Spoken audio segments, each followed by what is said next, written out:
Stopp. Wir brauchen Newcomer, und zwar talentierte Newcomer und nicht Leute, die ganz am Anfang stehen. Wir haben ganz tolle Bands und wollen den Neuen, den Jungen, die Möglichkeit geben, sich zu präsentieren. Wo?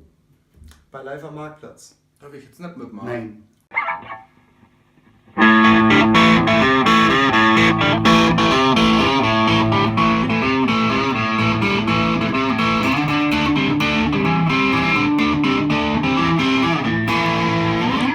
Servus, ich bin der Lukas Mörath, ich bin Gitarrist bei Sound of Basement und wir spielen im Sommer bei Live am Marktplatz in Krumbach.